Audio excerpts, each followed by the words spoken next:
Onivia, League of Legends highlights.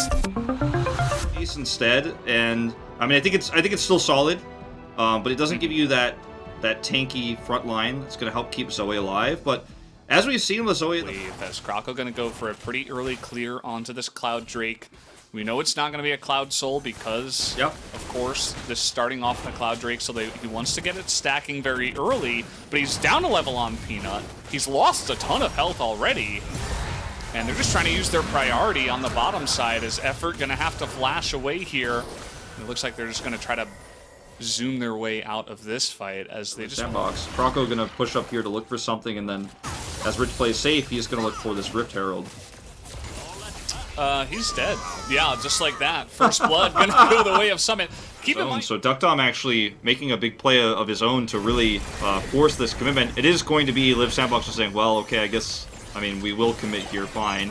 And they actually do get the rest of these turret plates, so it actually ends up being totally fine for them. But, you know, no hesitation there. To me, yeah, he's gonna get his item. And perhaps he really wants it for this team fight. That's what I would imagine. His team is probably saying, okay, we gotta back. We gotta get these items because we have a big fight coming in here. And Peanut just gonna get taunted up. Big knockup coming from Kellen, but the two of them are just out on a life raft and they're gonna be sunk right here. Double kill goes the way of Summit, who is 3-0 already in this game. And man, just like that, they are just a juggernaut of a poke comp. Like, you're just never going to be able to fight them. They can take the Drakes, they can siege your turrets incredibly well. Situation here just becomes more and more dire as time goes on for Nongshim.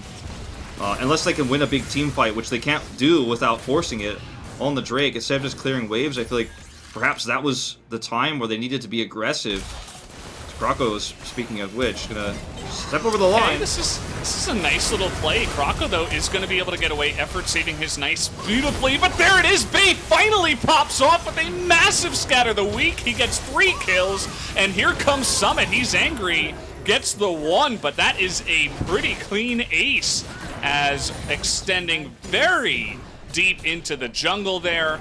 Thank you, Omen, of course, for the sponsorship of the ace, but at the same time, man, they just used that one fell swoop and all of a sudden...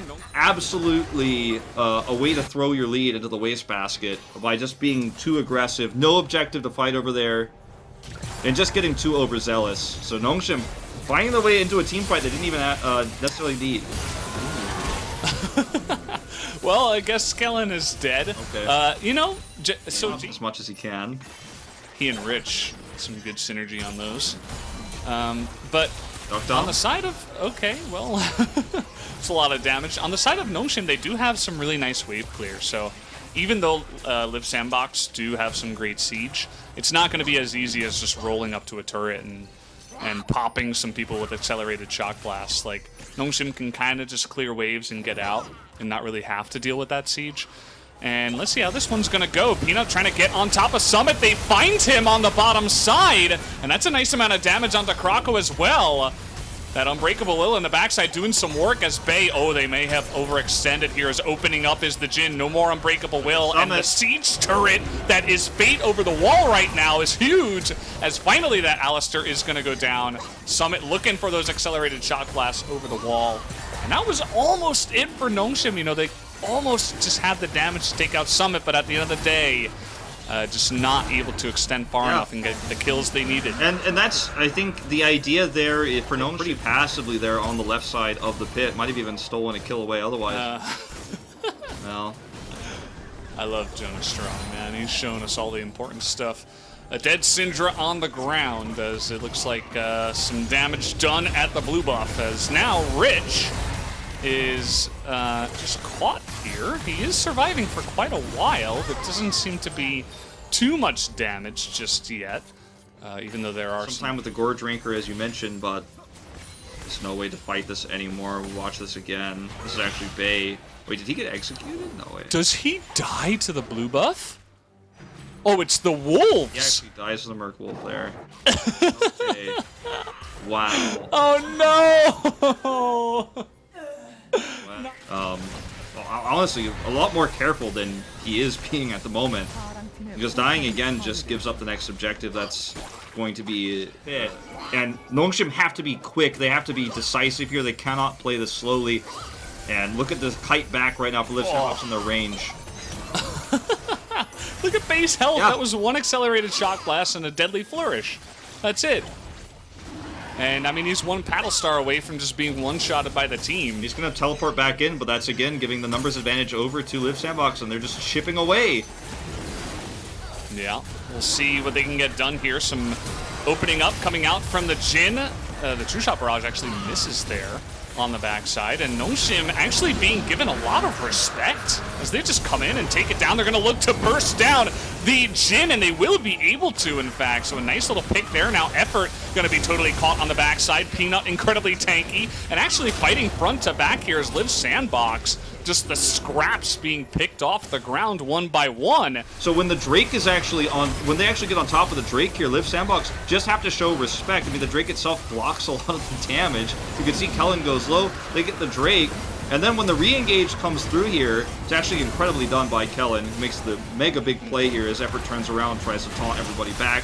Does not work out, and you just can't win this fight. You're relatively, you know, squishy yourself. You gotta give room to the engage of Nongshim.